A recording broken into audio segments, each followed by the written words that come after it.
À l'atelier Phantom Works, 3 choses nous tiennent à cœur. Les voitures, notre pays, ce moteur est génial, et les voitures. On améliore les voitures que l'on répare. Pour nous, c'est plus qu'un travail, c'est un mode de vie. Si vous aimez autant votre voiture que nous, on s'entendra à merveille. Je la veux dans 2 mois. La plupart du temps. Mais pour tout vous dire, si l'on doit choisir entre vous et votre voiture, Magnifique! ce n'est pas vous qu'on choisira.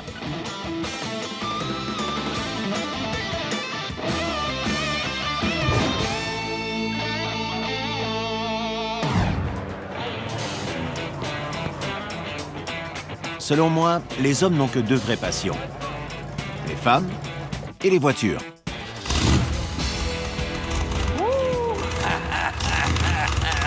Quand j'ai ouvert l'atelier Phantom Works, j'étais tout seul à y travailler. Je suis un ex-militaire. J'étais béret vert, puis pilote d'essai. Je voulais diriger mon atelier avec une précision militaire. Super! Mon outil de précision préféré. Ça n'a pas été comme prévu. Ah, c'est chaud. Mais je tiens maintenant le plus gros atelier de restauration de voitures anciennes aux États-Unis. J'ai investi tout ce que j'avais dans cet atelier. Si ma compagnie fait faillite, je perds tout. Je garde toujours ça en tête. Je les utilise toute la journée. Si tu reprends encore mes outils, je te mets à la porte. Sors d'ici. Dan est un patron très dur, mais dans ce domaine, pour progresser, il faut être exigeant. C'est si évident que même Stevie Wonder pourrait voir la différence. C'est nul. On n'est qu'une grosse famille dysfonctionnelle. C'est aussi simple que ça.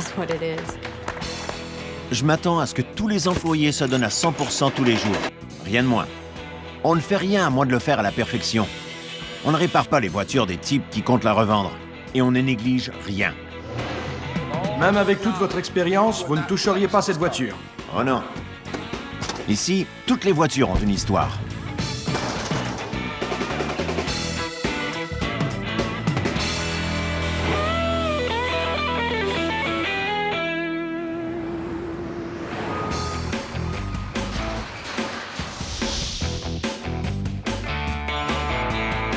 Une Corvette 1963 arrive à l'atelier.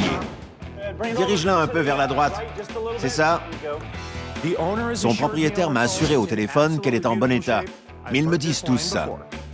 Il y a des renflements sur la carrosserie. C'est une 1963. La portière est mal alignée. Quand il est question de voitures anciennes, les apparences peuvent être trompeuses. Les bacs des bras de suspension sont pourris. Les tuyaux sont tous usés. Le ventilateur est fini. Il y a du jeu ici. Quand on va la soulever et en regarder le dessous, ça va être pire. On commence par examiner la voiture d'un pare-choc à l'autre et on en fait une inspection rigoureuse avant de la démonter. Une vignette de 1985, des pneus à carcasse diagonale, ça indique que cette voiture ne roule plus depuis 27 ans. On remise rarement une voiture, à moins qu'elle ait de gros problèmes. Si j'accepte de restaurer cette voiture, son propriétaire devra être aussi déterminé que moi. Dan Short, James Summers. heureux de vous rencontrer. Moi aussi. Asseyez-vous. C'est maintenant au tour de James de me dire ce qu'il est prêt à investir dans ce projet. Précisons que ce n'est pas seulement un cas de peinture de carrosserie. D'accord. Restaurer une Corvette C2 représente beaucoup de travail. Tout doit être mis à neuf. La transmission, le différentiel. Êtes-vous prêt à investir ce qu'il faut pour qu'on sorte cette voiture du coma après qu'elle ait été remisée pendant si longtemps? Oui, je surveille cette voiture depuis 10 ans. Quand j'ai vu qu'elle était à vendre, j'étais prêt à l'acheter. Je suis très sérieux et je veux voir cette voiture rouler. Êtes-vous un puriste ou avez-vous un esprit pratique? Je veux pouvoir conduire cette voiture et je ne souhaite pas en faire une pièce de collection. Je rêverais par contre d'avoir une lunette arrière divisée en 2. Très bien. Ma Corvette ne venait pas avec cette lunette divisée.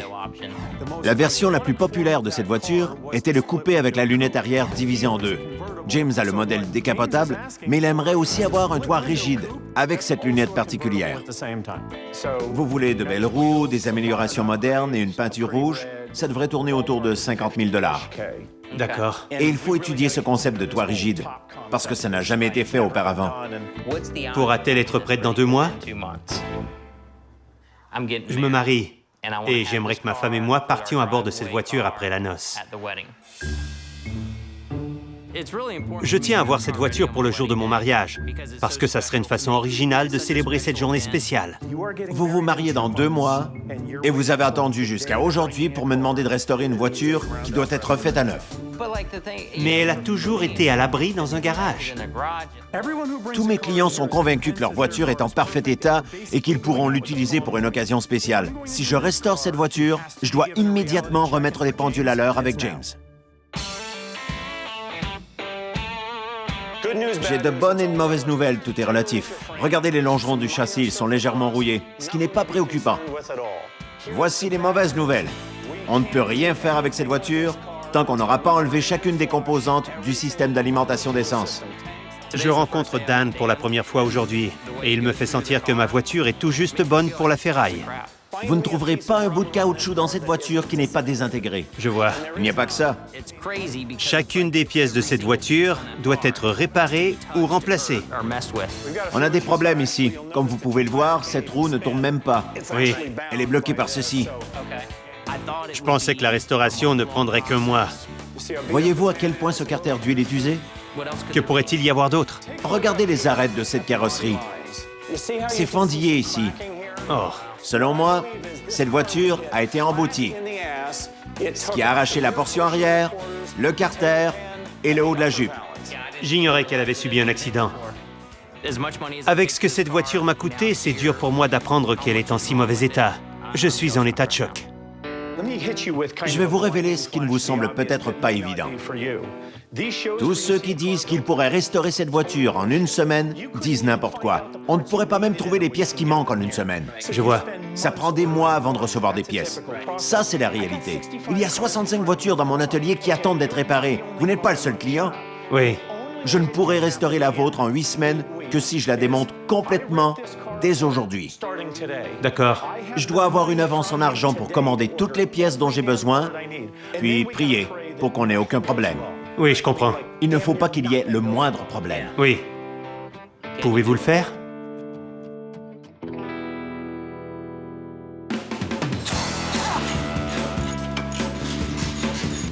Je restaure cette voiture pour James parce qu'il a besoin de mon aide pour en faire la vedette de son mariage.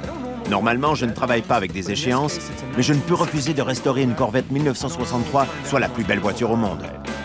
On va procéder à la restauration de cette voiture en examinant tous ses systèmes. On va reconstruire ce moteur 327 et ajouter une nouvelle suspension, une servo-direction, des freins à disque, des nouvelles roues et des pneus tout neufs. On va ensuite s'occuper de la partie accidentée, restaurer la carrosserie en fibre de verre et la repeindre. Puis la cerise sur le gâteau, on va y ajouter un toit avec une lunette divisée en deux. Elle va être superbe.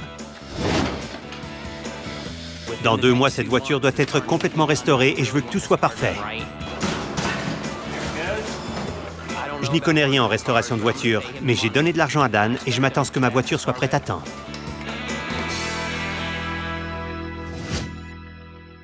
Dan, Ouais, ton client est arrivé. Bill, c'est ça? Un certain Bill doit venir me parler de son hot rod. Ça m'intéresse de le rencontrer parce que ça ne semble pas être un cas de restauration ordinaire. Qu'est-ce qui vous amène ici? Je possède un coupé Ford A1931 qui doit être restauré. Mon père l'a eu pendant 40 ans et il a fait plusieurs réparations dessus. J'ai essayé de la restaurer en lisant des forums sur Internet pour voir comment ça se fait. Mais certaines réparations sont bien trop compliquées pour moi. C'est pour ça que je suis venu vous voir. Je n'aime pas trop ce qui s'écrit sur les forums et les blogs. Et ça me stresse, parce que c'est là que Bill a puisé son information. Voici des photos de lui avec la voiture et les réparations qu'il a faites. Je devine que c'est votre père? C'est mon père, il a ressoudé le toit après l'avoir enlevé. Cette voiture est-elle solide et bien restaurée? Vous ne voulez que la rafraîchir ou... Non, non, mon père faisait le nécessaire pour que la voiture puisse rouler. Mais quand il voulait fixer quelque chose sur le châssis, il perçait carrément un trou dedans et utilisait un boulon et un écrou. Malheureusement, le châssis ressemble à du fromage suisse. Je ne sais pas si c'est un désastre ambulant. Entre le père de Bill et lui qui va chercher son information sur Internet, ce projet me terrifie. Je ne suis pas sûr d'être la bonne personne pour ce projet. Peut-être qu'avec votre père, vous pourriez réparer cette voiture ensemble pour qu'elle puisse rouler de nouveau, si c'est ce que vous voulez. Le problème, c'est que mon père est mort il y a 2 ans, vous comprenez? Il vivait en Arizona. Je ne l'ai jamais connu. La seule chose qui me reste de lui est cette voiture qu'il a possédée pendant presque toute sa vie. Je suis désolé d'apprendre que votre père est mort. Vraiment.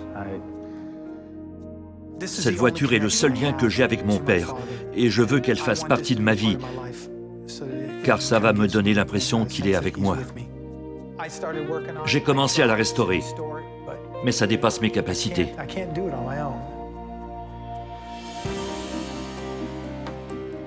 Je ne peux pas vous faire de promesses, je dois être honnête avec vous. Mais s'il est possible de restaurer cette voiture, on va le faire. D'accord. Très bien.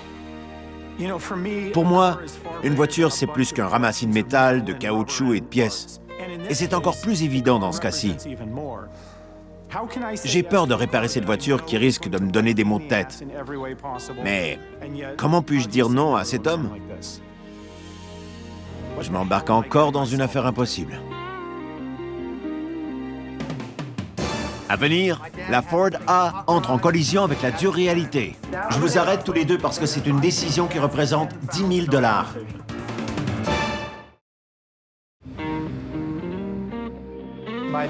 Mon père est décédé il y a 2 ans et je ne l'ai jamais connu.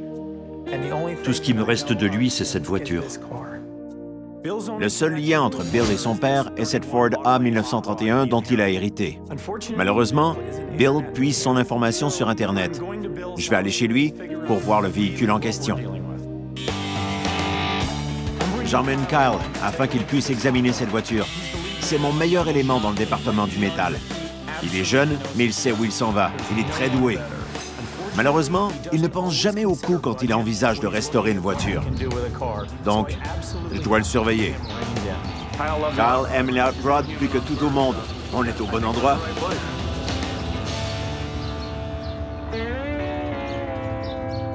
Vous ne m'aviez pas dit que vous l'aviez démonté. Il n'y a pas d'accélérateur, ni de tringlerie. Mon père reconstruisait le moteur quand il est mort. J'ai refait le dessus du moteur. Refait le dessus. C'est une chose de réparer un système ou de le modifier légèrement, mais c'en est une autre de le refaire complètement, sans aucun point de départ. Vous allez devoir décider ce que vous allez faire avec cette voiture. Dan est plus conservateur que moi quand il est question de ses voitures. Je serai prêt à la tailler en morceaux.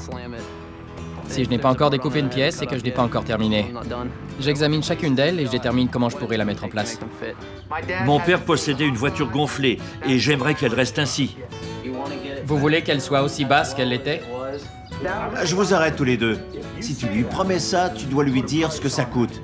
Parce que, selon moi, c'est une décision qui représente 10 000 $. Kyle va toujours dire qu'il est possible de faire telle ou telle chose, même si ça risque de coûter 100 000 $. On va la faire avancer en faisant rouler les pneus. Cette voiture peut-elle être restaurée? Oui. Est-ce que ce sera plus compliqué à cause des réparations de Bill? Oui. Si son père n'était pas mort et qu'il ne s'agissait pas de tout ce qui lui reste de lui, je refuserais ce projet. Je m'embêterai pas avec ça.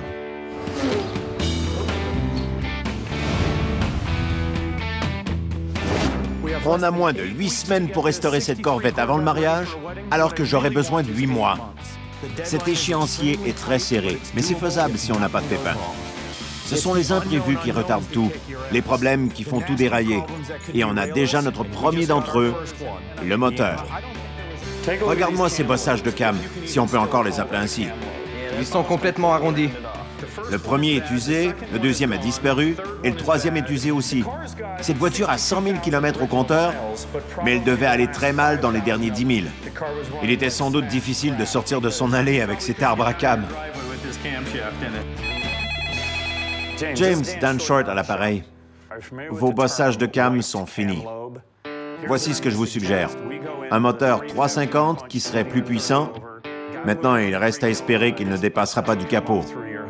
Comme je dis toujours aux gars, le jour où l'on n'aura aucun changement de plan, je m'engage à embrasser le cul du premier type que je rencontre. Ça n'arrive jamais. Quand j'ai su qu'on aurait une Ford A, je me suis dit que je serais prêt à vendre un de mes enfants pour en avoir une. Heureusement, je n'ai pas d'enfant. C'est bien de construire des voitures musclées, mais je préfère modifier les voitures anciennes. Plus je les améliore, plus je suis heureux. Quand on aura terminé, elle aura encore plus fière allure. Comme les gars de l'atelier sont super heureux de retaper cette voiture 1931, on va le faire. Mais je dois discuter du budget avec Bill pour m'assurer qu'on est d'accord sur cette question. Il manque des systèmes importants dans cette voiture et je veux savoir ce que vous voulez faire et quelle somme vous voulez investir pour qu'on s'entende sur ce point.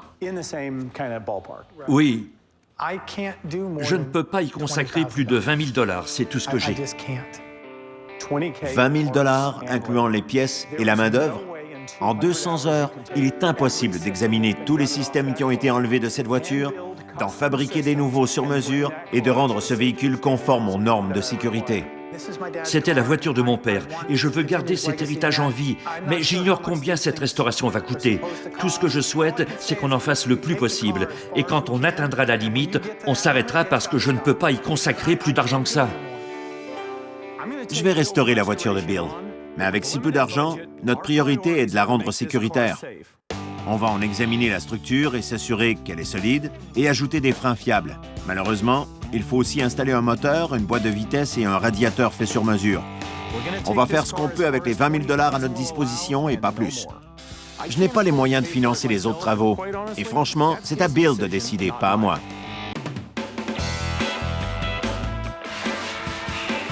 La Corvette est dans l'atelier de tôlerie, où les gars ont presque terminé le travail. Ça peut être très compliqué avec une carrosserie en fibre de verre, ça pardonne moins que le métal en feuille. La fibre de verre se tord sous l'effet de la chaleur et peut même se fendiller et éclater quand on ne sait pas comment on a travaillé. Pour terminer le boulot et s'assurer que les joints sont parfaitement droits et que tout tombe bien en place, on doit poser le nouveau moteur. Même si on a remplacé le 327 par un 350, on a quand même gardé la plaque pour conserver l'aspect original. Dino et Daniel sont en train d'installer le moteur. Il semble bien aligné d'ici. Il ne peut pas aller plus bas. Tu peux le baisser un peu, mais vas-y lentement. Ma tête est juste dessous. Dino est un excellent mécanicien. Mes gars ne sont pas obligés de suivre toutes les instructions à la lettre, mais ils doivent savoir où ils s'en vont. Je suis couché pendant mes heures de travail. Je vois ça. Il est un peu trop bas? Ouais, il m'écrase. Expire plus profondément. Daniel est mon fils et je l'adore. Mais quand il est à l'atelier, je m'attends à ce qu'il soit professionnel et qu'il fasse le travail qu'on lui demande. Je t'ai frappé le doigt? Fais attention à mes doigts. Je n'ai que 10 doigts et j'aimerais tous les conserver. Les supports du moteur sont neufs, mais ce sont quand même des pièces de rechange. Sur les voitures anciennes, rien n'est parfait, il faut faire des ajustements. Veux-tu un tournevis à tête plate? Je préférerais une baguette magique. Quand on met un nouveau moteur dans une vieille voiture, on risque toujours d'avoir des problèmes. Bon sang! Mais si on se concentre sur les problèmes et qu'on cesse les bavardages, on peut facilement les régler. D'une façon ou d'une autre, ça va entrer. Ça, c'est le bon angle. Un peu plus. Mon marteau est mon meilleur outil de précision. Continue. Ça y est. Ouais, merci beaucoup. Maintenant que le moteur est installé, il est temps de le faire démarrer et de voir s'il fonctionne normalement. On espère ne pas entendre de bruit étrange en le faisant démarrer. Si ça arrive, on va avoir des ennuis. Car on n'a pas beaucoup de temps.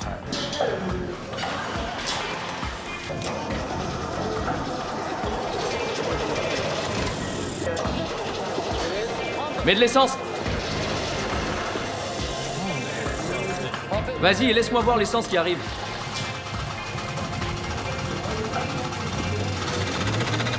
Daniel, éteins-le! Éteins-le! Tourne la clé. Ce n'est jamais bon signe quand on fait démarrer une voiture et qu'on entend un bruit de frottement métallique. Il faut immédiatement trouver ce qui le cause. Il semble être tout usé. À venir, on crée la première Corvette décapotable équipée d'un toit avec une lunette arrière divisée en deux. Je suis terrifié de faire cette restauration en si peu de temps.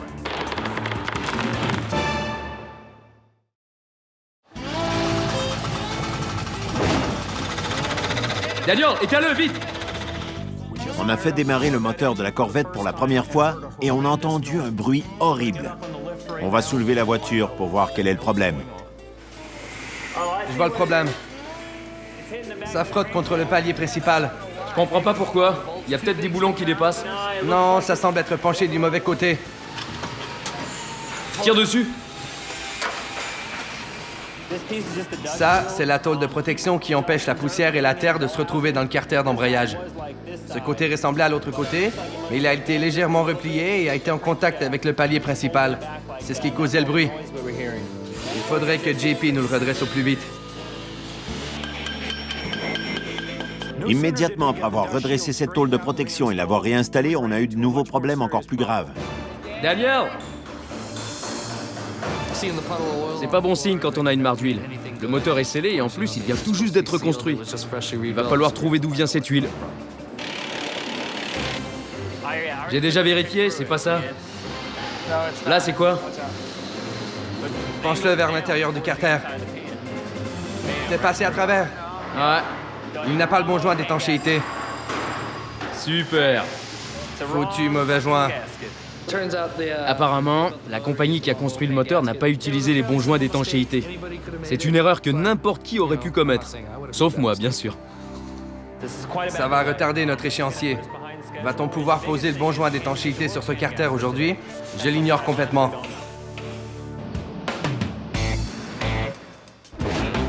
La vieille Ford est dans l'atelier de tôlerie et Kyle est confronté à un gros défi. Il doit ramener cette voiture à la vie et la rendre sécuritaire pour préserver l'héritage de Bill. Avec une voiture comme ça, on pense qu'on peut tout faire. Mais ce n'est pas le cas, car son propriétaire sait ce qu'il veut. En ce moment, tout est à faire. Il n'y a pas un seul fil à l'intérieur, pas de colonne de direction, pas de pédale et pas de frein. Il faut s'assurer que tous ces systèmes fonctionnent et tiennent dans un espace bien plus petit qu'avant. C'est comme mettre 3 kilos de fraises dans un panier d'une contenance d'1 kilo.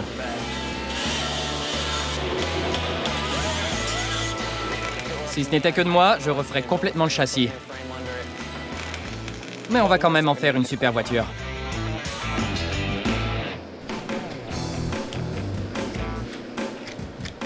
James veut une lunette arrière divisée en deux. Sa Corvette 1963 est décapotable. Mais il m'a demandé de lui fabriquer ce toit. Personne n'a jamais fait ça auparavant. On va commencer par faire un moulage du toit d'une Corvette 1963 avec une lunette arrière divisée en deux.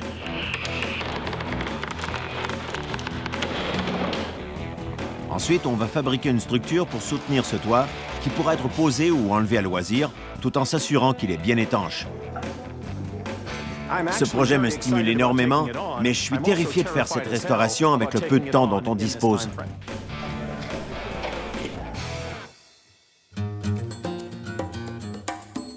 La compagnie qui a construit le moteur a remplacé le joint d'étanchéité. On va maintenant voir si le moteur fonctionne. Bien. T'es prêt? Ouais, T'en es sûr? je le crois, ouais. Sûr et certain? On y va. Attends. Très bien.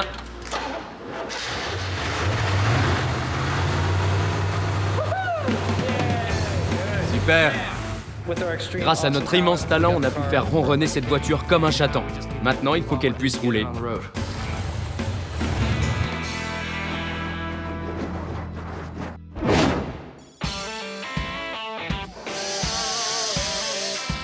Kyle travaille sur la Ford A gonflée 1931 et apparemment il a un problème dont il veut me parler. J'essaie d'accrocher la suspension arrière sur ce châssis, mais à cause de sa conception, ce n'est pas assez solide pour soutenir cette carrosserie, et encore moins la suspension arrière. Tu me rebats les oreilles avec ce châssis depuis le début et tu sembles encore me donner une excuse pour charcuter ce châssis. J'ai peur que Bill tourne à une intersection, que l'arrière de son châssis tombe sur une roue et l'empêche de rouler. Très bien, Kyle. Je vais vérifier les soudures. D'accord. Pas si mal.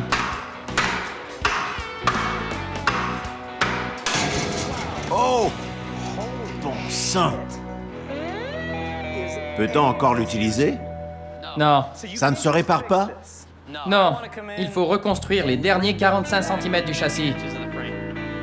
C'est le seul moyen de rendre cette portion de la structure assez solide. Encore une fichue réparation. On ne s'attendait pas à reconstruire le châssis.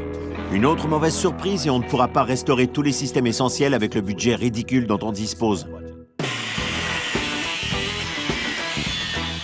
Si je ne suis pas sûr à 100% que la structure est solide et qu'elle ne s'écroulera pas sur la route, je dois absolument la consolider. Et dans ce cas-ci, je suis forcé de la refaire complètement.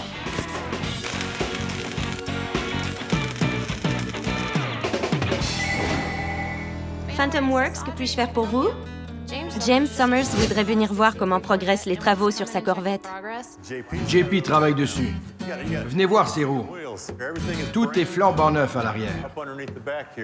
Il y a 4 servofreins. On a modifié la suspension comme on l'avait fait sur la voiture qu'on vous a montrée pour qu'elle soit plus basse à l'arrière. Oui, quand allez-vous la repeindre? Sans doute que mardi ou mercredi, on va pouvoir le faire. Il y a de nouvelles pièces et tout semble bien aller. Mais le temps commence à manquer. Ne vous faites pas de soucis. Je vais commencer à m'énerver vendredi. Même si je fais confiance à Dan et aux hommes de cet atelier, je suis inquiet. Des gens viennent de partout au pays pour voir cette voiture. Il faut qu'elle soit prête le jour de mon mariage. On a un échéancier très serré pour cette Corvette. On doit maintenant repeindre la carrosserie.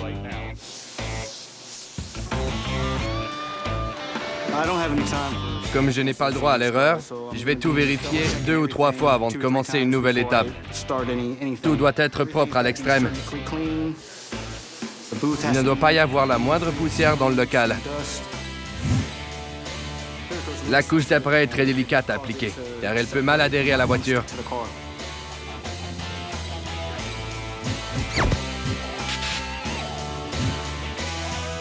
Une fois la première couche de peinture appliquée, si j'ai fait une erreur, il faudra que j'attende que ça sèche pendant toute la nuit, que je sable la voiture et que je recommence à zéro. Si j'ai des problèmes, la voiture ne sera pas prête à temps.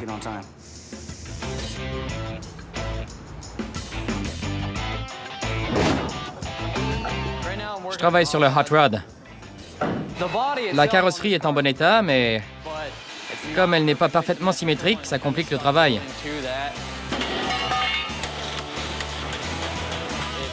Je dois déformer plusieurs pièces à coups de marteau pour pouvoir les mettre en place. Mais je vais y arriver. J'ai presque terminé le plancher de la voiture et je travaille actuellement sur le tablier. Carl fait un travail incroyable en restaurant cette voiture, tout en respectant, bien sûr, le travail du père de Bill. Selon moi, son père serait très fier du produit fini.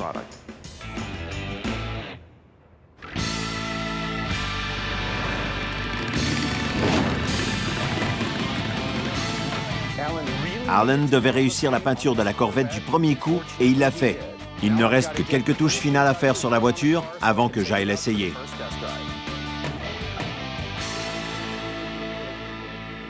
Joel, comment ça va? Bien, il ne reste qu'une ou 2 choses sur notre liste. Puis-je la conduire? Oui.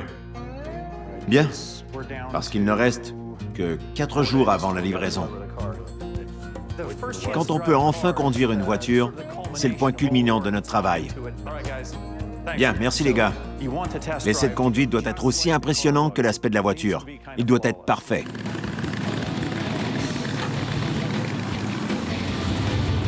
Toutes les jauges fonctionnent bien. Je n'aime pas conduire une voiture au moteur flambant neuf comme si j'étais un voleur s'enfuyant à toute vitesse, mais je dois le faire parce que s'il devait y avoir un problème, je préfère que ça m'arrive à moi.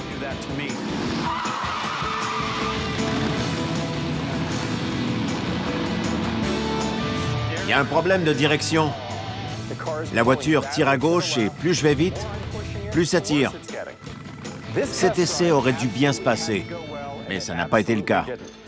Quand je vire à gauche, le volant ne revient pas de lui-même, ce qui fait que je suis attiré vers les voitures arrivant en sens inverse.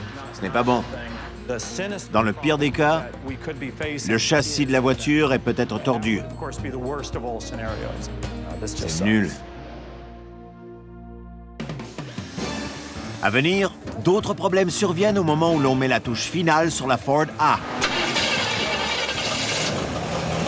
Étale-le! Tourne la clé! Ça ne pouvait pas arriver à un pire moment.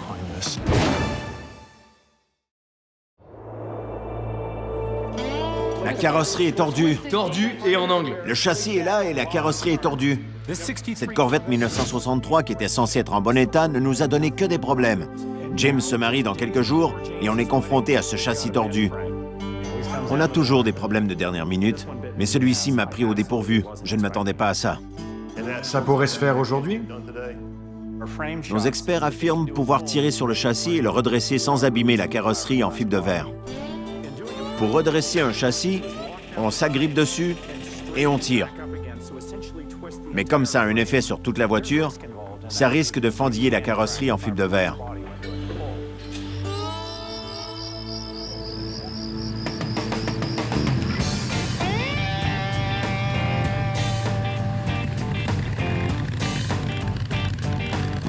Ça y est, La voiture roule droit et le châssis est droit.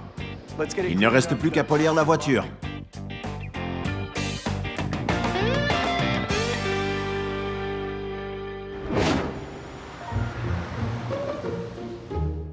Bonjour. C'est le grand jour. C'est une belle journée. Je me marie aujourd'hui. J'ai hâte de voir la voiture, mais j'ai peur de ce que ça va me coûter. Comme on ne m'a pas encore donné un chiffre, je suis un peu inquiet. Mais je suis quand même excité. Voici où nous en sommes. D'accord? On a dû faire des travaux sur la voiture qui n'étaient pas prévus. D'abord, il a fallu changer le moteur. On a découvert que les bossages de cam étaient fichus. On a alors trouvé un autre moteur qu'on a installé. On a mis un système d'allumage électronique avec un nouveau distributeur et il y avait aussi le toit avec la lunette divisée en deux. La voiture avait été emboutie, ce qui nous a obligés à aller voir des experts qui ont pu redresser le châssis. Et on a aussi posé des phares escamotables. Tout ça représente 6 000 $ de plus. La liste des pièces était interminable. Je me demandais si ça finirait un jour. Ça nous donne un total de 62 800 $.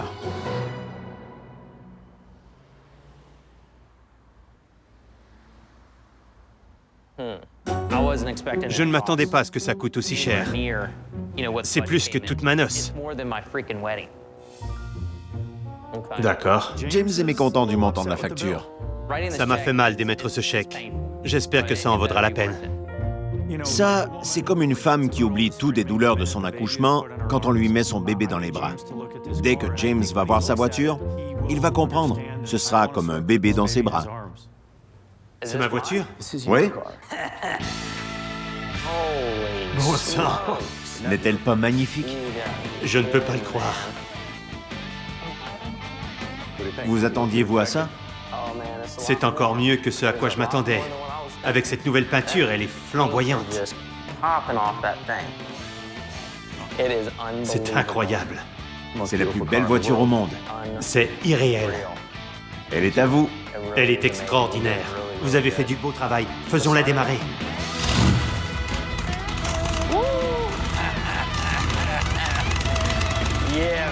Ouais, c'est complètement fou. Ce moteur est bien plus puissant que celui qu'il y avait. Je ne savais pas si vous arriveriez à faire le travail.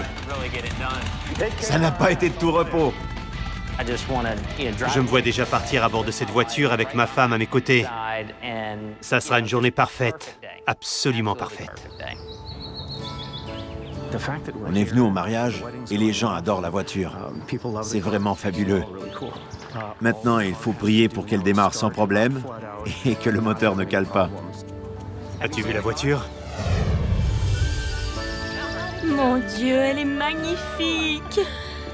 Quel beau rouge! Elle est vraiment superbe.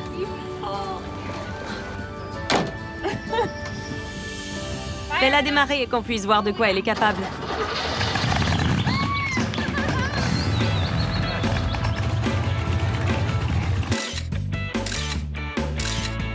Même si je trouve la femme de James très jolie, c'est la Corvette qui a été le clou de ce mariage.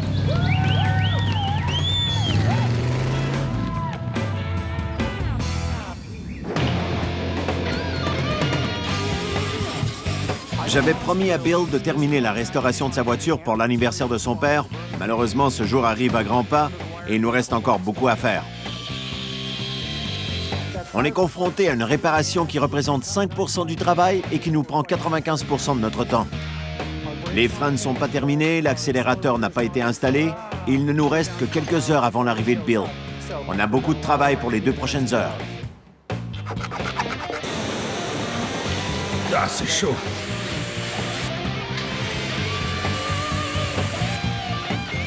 C'est quoi le problème avec l'accélérateur? On peut voir le câble de rétrogradation et celui de l'accélérateur. La jauge est là.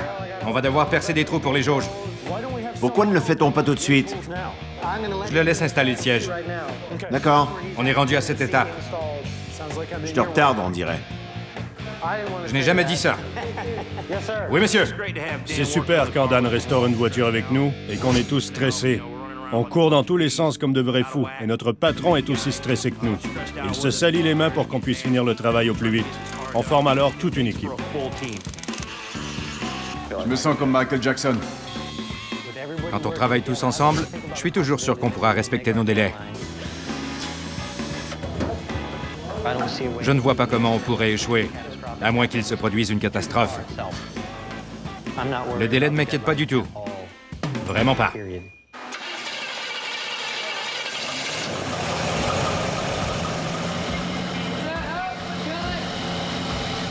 Quelque chose cloche.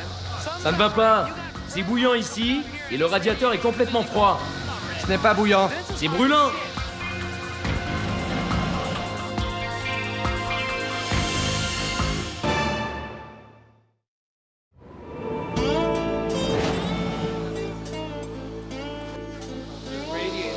Le radiateur construit expressément pour la Ford nous cause des problèmes. Y a seulement de l'eau? Ce n'est même pas chaud. Ça serait terrible d'annoncer au proprio qu'il ne pourra pas avoir sa voiture aujourd'hui. Mais avec les problèmes qu'on a, les probabilités que ça arrive sont de 50%.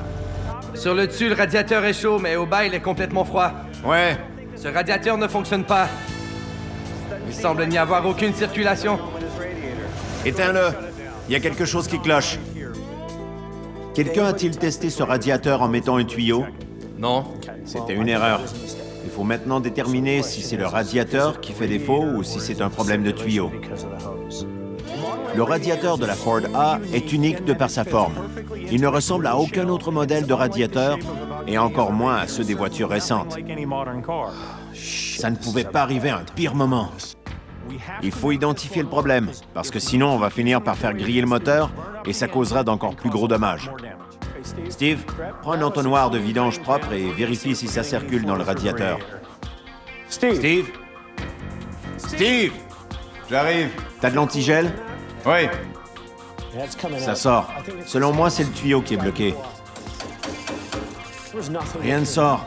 On a mis au moins 7 litres et il n'est ressorti que 500 millilitres, puis ça s'est arrêté.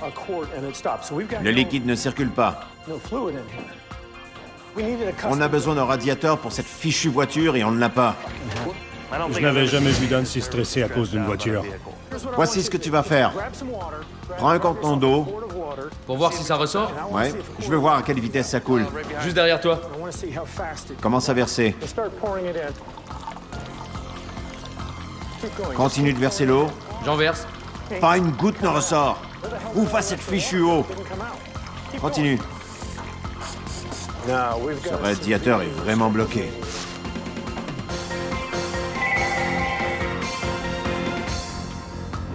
Phantom Works, Audrey à l'appareil. Bonjour Bill. Tout va bien? Bill a appelé pour dire qu'il s'en venait, mais je ne crois pas que sa voiture est prête. Pas de problème, on vous voit plus tard. Le temps est mauvais, soyez prudents. Bien, au revoir.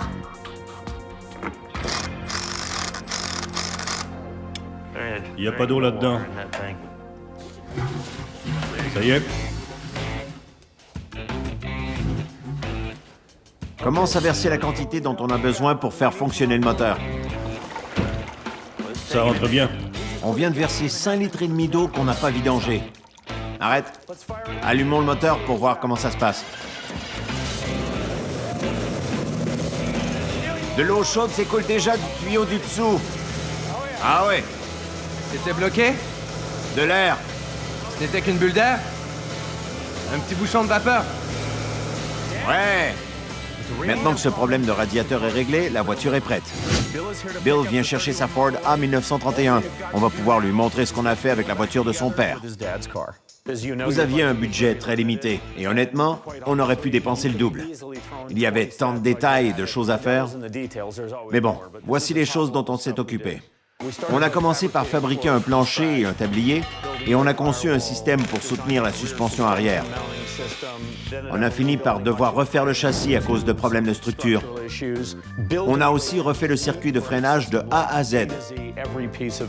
On a changé le radiateur, le système de refroidissement et on s'est assuré aussi que la voiture roule. Ensuite, on a repeint la carrosserie, puis on s'est occupé des détails. Un siège qui tient bien dans la voiture, des ceintures de sécurité et assez de jauges et de câbles pour vous permettre de rouler sur la route. Maintenant, on vous remet ce projet entre les mains. Prêt à voir cette voiture? Oh que oui! Allons-y.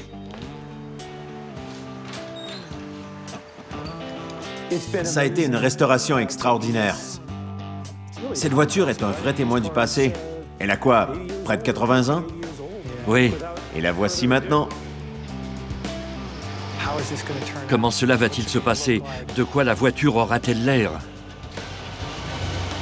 Qu'en pensez-vous? Elle est magnifique.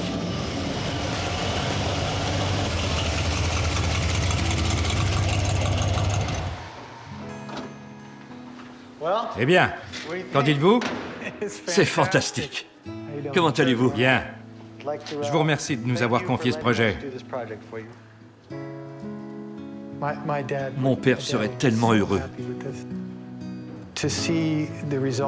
Les résultats étaient incroyables. C'était encore mieux que ce que j'aurais pu imaginer. Les gars étaient très motivés.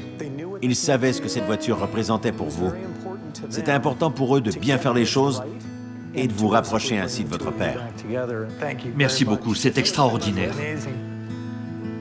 En regardant la voiture, je pouvais imaginer mon père assis à bord me disant « Allons nous balader, mon fils. » J'adorerais la conduire, mais le temps est mauvais. Je ne suis pas sûr que ça soit une bonne idée. Il fait toujours beau quand on conduit cette voiture. Vous voulez vraiment l'essayer? Oui. C'est extraordinaire. C'est un beau son? Oh oui. C'est complètement fou.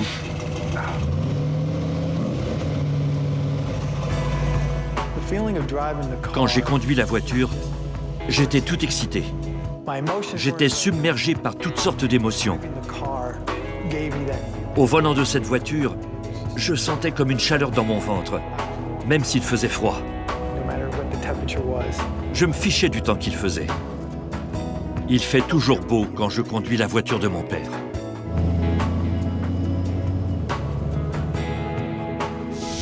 Avec la vieille Corvette 1963 de James qui ne roulait même plus, on a fait une voiture indémodable qui peut aller vite et qui est équipée d'un toit unique. Et on a fait tout ça en un temps record. On a fait d'une Ford A 1931 une voiture solide et sécuritaire. Les petits-enfants de Bill vont pouvoir profiter de l'héritage de son père.